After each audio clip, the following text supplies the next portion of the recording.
Hi everyone, it's a beautiful, cool Saturday morning here in Northwest Alabama, and today I want to share a tip with you, actually probably a couple of tips about community feeders that I've used pretty successfully in my operation for the last few years. Yesterday afternoon around 3 o'clock or so, about 3.5 hours before sunset, I come over and put some feeders of sugar syrup on my colonies, and it's working great. The bees are out working this morning. It's about 10:30 a.m. right now. And I also put 10 gallons of syrup in this community feeder. And what I'm trying to do is get some bulk and stimulation in them colonies quickly. And the reason I'm feeding them both ways. And they will take sugar syrup from the buckets and the community feeder at the same time.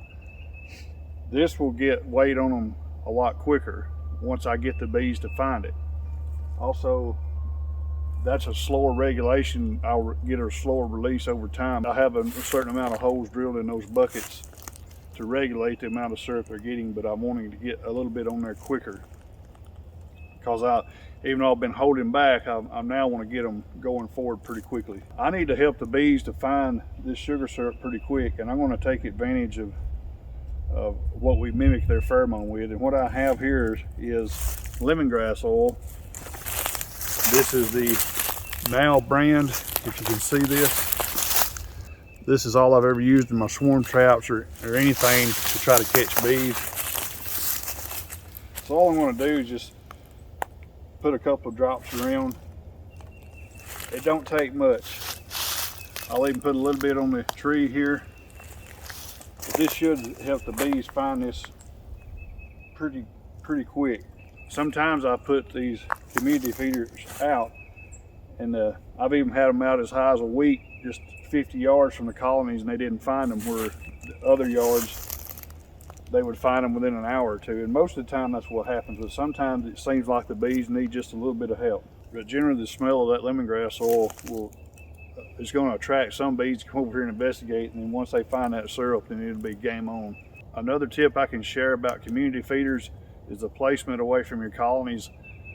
I try to place them a little bit out of sight, even though this is clearly in sight, but this is kind of a drop off from over there. But I'm going to manage these colonies not to swarm. These are honey production colonies, but if I was wanting to utilize swarm traps in this yard and capture swarms perhaps from outside or from my own colonies, I would try to place this around 80 to 100 yards away and get the bees working it.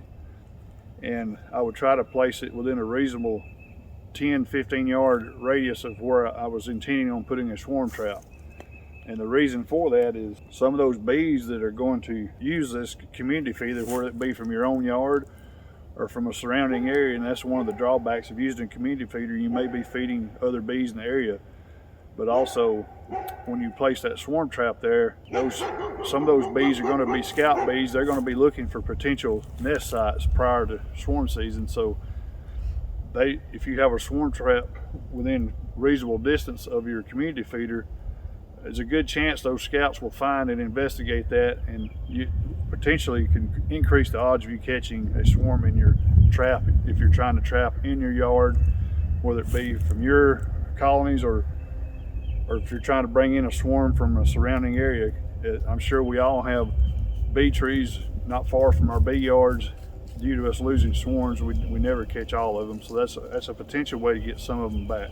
So now I'll take a moment and kind of show you if I was expecting swarms here and I knew there was some trees around or something, I was trying to lure some swarms in here, I would show you where I would place the community feeder. That would be the distance I'm talking about from the boxes and where I would place the trap. So here's what I'm talking about. If I was intending on trying to trap bees in this yard off of one of my colonies, say if I had 10 or 12 over there, or even just the 4 I have, and you can see my community feeder right there. Well, if I was intending on trying to trap a swarm here, I would come down here to this tree line.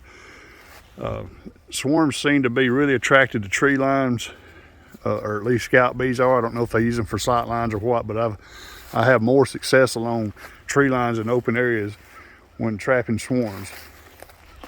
So right here, I'm close to 100 yards give or take, from the colonies. So right here in my mind is a great potential place to hang a swarm trap. Now right now it looks pretty bare. As this stuff greens up and the canopy gets thicker, I would probably place a swarm trap in here somewhere. It ain't got to be way up in the sky. I catch plenty. I've caught as many swarms down low as I have up high.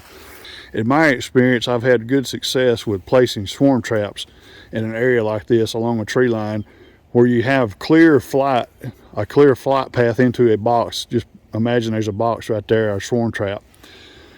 You kind of have cover right there that provides a sheltered opening, but they got a clear flight path out into the opening. So being that I have selected that area, just somewhere generally close by, like right there's where I'm talking about putting the trap. I would put that community feeder, right here or right over there. It really don't matter, and I'd go ahead and have my swarm trap up there and prepare to go. The odds of your scout bees finding that and catching a swarm, it will, at least in my experience, it'll be increased. So there's a couple of tips I'm offering you that I've learned over the years to make the most out of community feeders, and especially in early spring prior to swarm season and late winter. Well, it's been 4 days. First time I've had a chance to get back over here with decent weather conditions. We had a low of about 28 last night. The bees have found the community feeders. You can well see here and here probably. I can't say for sure that after this amount of time the bees did not find it on their own without the aid of the lemongrass oil. It probably did help them find it and zero in on it. And they've taken down probably half of it. And I've only got 4 colonies here, and haven't had real good flight weather today, as we had stayed pretty cool on up to about 11:30 or 12, but bees are bringing in a lot of pollen this afternoon. Well, I appreciate you for joining me for this video, and we'll catch y'all on the next one.